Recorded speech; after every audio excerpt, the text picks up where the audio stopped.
Hello friends and welcome in accounts की class. और दोस्तों आज हम देखने वाले हैं ऑब्जेक्टिव्स ऑफ अकाउंटिंग। और दोस्तों इससे पहले हमने कैरेक्टरिस्टिक्स के बारे में बात की थी, उसके लिए आई बटन में आपको लिंक मिल जाएगा, प्लीज वहां पे क्लिक कीजिए और वीडियो को जरूर देखिए। अब देखते हैं ऑब्जेक्टिव्स ऑफ अकाउंटिंग। अकाउंटिंग के ऑब्जेक्टिव्स क्या होते हैं? देखिए, कोई भी काम करते हैं सो उसके कुछ ना कुछ रीजंस होते हैं, कोई ना कोई कारण जरूर होते हैं। इसी तरीके से हमारे ऑब्जेक्टिव्स होते हैं हमारे अकाउंटिंग के, कि हम उसे करते क्यों हैं, आखिरकार क्या जरूरत पड़ेगी हम अकाउंटिंग करेंगे। आप सोच के चलिए, आपने एक साल पहले किससे कितने रुपए लिए थे और किस तारीख पे लिए थे, क्या आपको याद होगा? या 5 साल 10 साल पहले आपने किससे क्या ट्रांजैक्शन, किसको कितने पैसे दिए या किससे लिए, याद है?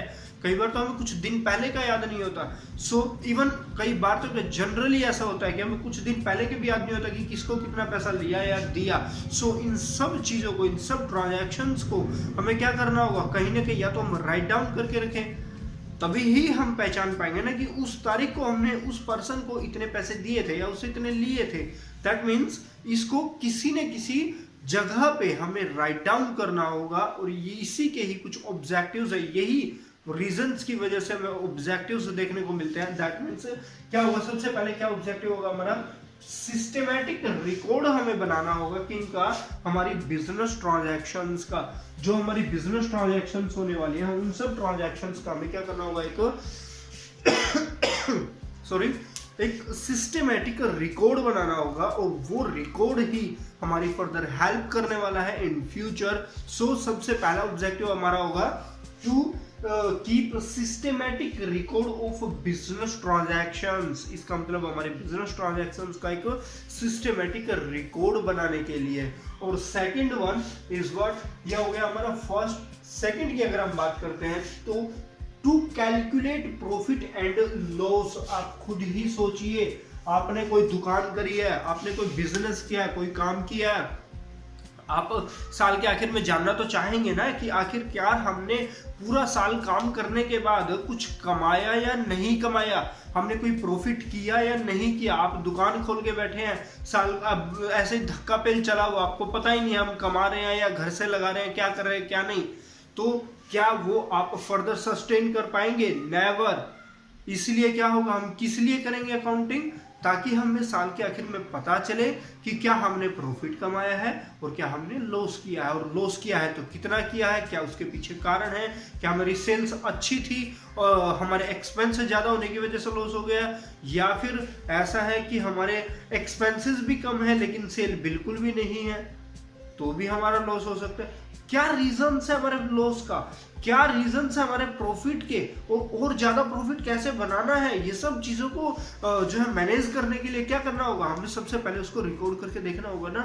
साल के आखिर में हम जो है उसका कंप्लीट रिकॉर्ड तैयार करेंगे, उसको हम देखेंगे, फिर एनालाइज करेंगे, उसके बाद हम डिसीजन लेंगे कि फर्दर हमारा क्या सिस्टम रहेगा, फर्दर हमें क्या प्रोसेस अपनानी होगी। That means to calculate the profit and loss. All right, so third one is to keep the financial positions of business year to year. अब आप खुद ही सोचिए, आपने 10 साल पुरानी दुकान खोली हुई है, 10 साल पुरानी आपने कंपनी चलाई हुई है।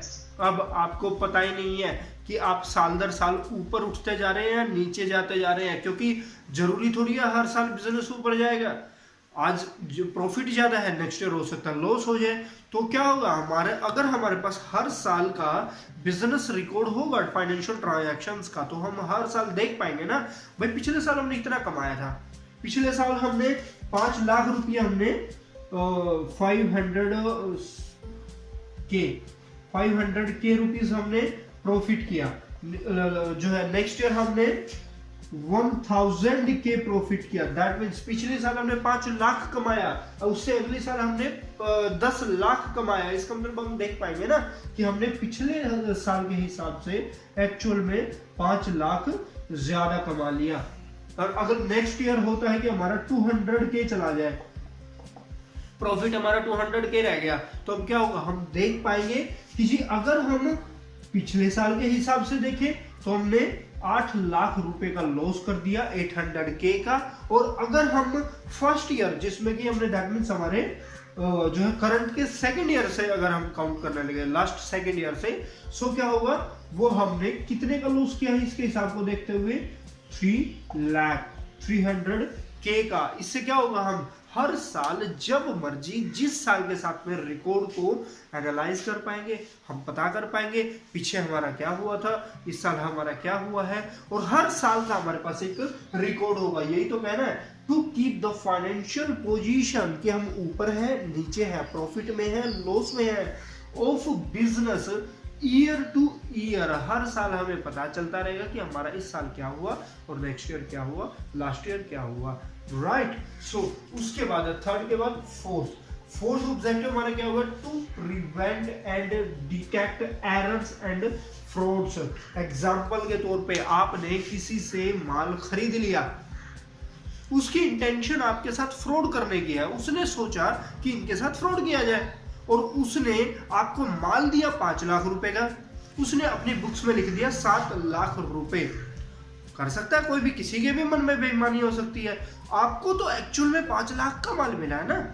अगर आपने उसको कहीं पे लिख के नहीं रखा होता, आपके पास कोई रिकॉर्ड ही नहीं है उस चीज का, तो वो तो कह देगा कि आपने 7 लाख देने हैं हमारे, और आपको देने पड़ेंगे। लेकिन अगर आपके पास रिकॉर्ड है, आपके पास कंप्लीट उसका सिस्टम से रिकॉर्ड बना हुआ है, तो आप उसका क्या कर पाएंगे, उसका एरर एंड फ्रॉड पकड़ पाएंगे। आप समझ जाएंगे कि ये पर्सन चीटर है। और सेकंड थिंग, उसका एरर कहाँ पे है। अब कहोगे सर कैसे, एक तो आपके पास ट्रांजैक्शन लिखी होगी, उसी के साथ आपके पास जो बिल होगा जिससे आपने परचेज किया है, आप वो भी तो शो करेंगे कि सर आपका बिल 5 लाख रुपीज का है, ना कि 7 लाख रुपीज का। तो उस हिसाब से आप हमारे 5 लाख के क्रेडिट बने, ना कि 7 लाख के। ऑलराइट, सो इससे क्या होगा, हमारे एरर्स भी बचेंगे और हमारे फ्रॉड्स भी, राइट। दूसरी बात, हो सकता है कि कोई पर्सन भी ऐसा कर सकता है, कोई अकाउंटेंट ही है, उसके मन में आ जाए कि मैं अपनी सैलरी बढ़ा के लिख दूं। कई बार ऐसा हो जाता है, तो हम क्या करते हैं, हम उसको सिस्टमेटिक रिकॉर्ड बना के रखेंगे। जैसे ही हमने सिस्टमेटिक रिकॉर्ड बनाएंगे तो उसकी पकड़ में आ जाएगी कि नहीं, आपने इतने ही दिन काम किया है और इतने दिन आपकी इतनी सैलरी बनती है, तो इस हिसाब से आपका ये फ्रॉड हुआ। सो उस चीज को हम तुरंत क्या कर पाएंगे, डिटेक्ट कर सकेंगे। सो इसीलिए ही इसको ये ऑब्जेक्टिव ऐड होता है कि हमारा किसको प्रिवेंट करने के लिए, हमारे फ्रॉड्स को डिटेक्ट करने प्लस एरर्स को जो है फाइंड आउट करने के लिए हमारे ये ऑब्जेक्टिव्स होते हैं। यही रीजन है कि हम अकाउंटिंग करते हैं, इसीलिए अकाउंटेंट की रिक्वायरमेंट होती है। And fifth one is to provide information to various parties. आप कहेंगे कि सर ये वेरियस पार्टीज कौन है, वेरियस पार्टीज, हम इंफॉर्मेशन कौन से, सबसे पहले वो समझे। इंफॉर्मेशन होंगी आपकी कंपनी ने कितना कमाया, कितना गंवाया, इस साल आपने क्या कमाया है, आप वो किसको बताएंगे, अकाउंटेंट से कौन पूछेगा कि आपने हमने कितना कमाया, कंपनी का मालिक, कंपनी का मैनेजर, कंपनी का चार्टर्ड अकाउंटेंट। हालांकि चार्टर्ड अकाउंटेंट को भी पता है यार, उसको वो नहीं पूछेगा आपसे, एक्चुअल में आपके कंपनी के ओनर तो पूछेंगे ना। तो ये आपको बताना होगा कि हम इतने प्रॉफिट या फिर इतने लॉस में चले हुए हैं। उसके साथ ही वेरियस पार्टीज में कई सारे आते हैं, लाइक जैसे मैंने बताया मैनेजर्स वगैरह एंड ऑल दैट। उसी के साथ ही आपके एक्सटर्नल यूजर्स भी, ये तो इंटरनल यूजर थे, एक्सटर्नल कौन कौन, आपकी बैंक से आपकी कंपनी ने लोन लिया हुआ है तो बैंक भी पूछेगा ना हर महीने, भाई स्टॉक स्टेटमेंट दीजिए हमें, क्या चला हुआ तुम्हारे पास। उसके बाद हर साल कंपनी के बैलेंस शीट आपको बैंक में जमा करवानी होगी कि सर हम प्रॉफिट में जा रहे हैं या लॉस में जा रहे हैं, वो भी तो इंटरेस्ट रखेंगे। आपके स्टॉक होल्डर्स, जिसको आपने स्टॉक दिए हुए, आपने जिन्होंने आपके शेयर्स खरीदे हुए हैं, वो भी तो इंटरेस्ट रखेंगे कि आखिरकार कंपनी प्रॉफिट में जा रही है या फिर लॉस में आ रही है, वो भी तो इंटरेस्ट रखेंगे इस बात के ऊपर, उनको भी तो जानना है। सो ये सब क्या होगा, ये सब आपकी कंपनी में इंटरेस्ट रखेंगे आपके बारे में जानने के लिए। सो ये हमारे सारे ऑब्जेक्टिव्स हैं। Fifth one is to provide information to various parties. Various parties में आपके internal users plus external users दोनों आपके ऐड होंगे, आपके इंटरनल भी और एक्सटर्नल भी।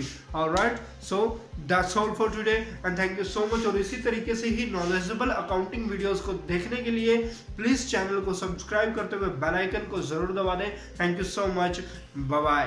स्वागत करता हूँ आपका अकाउंट्स की क्लास यूट्यूब चैनल पे, जहाँ मैं लेके आता हूँ अकाउंट्स रिलेटेड वीडियोस। तो आगे बढ़ने से पहले चैनल को सब्सक्राइब करें, साथ में बेल आइकन जरूर दबा दें ताकि आने वाले वीडियोस आपको एकदम टाइम पर मिल जाए।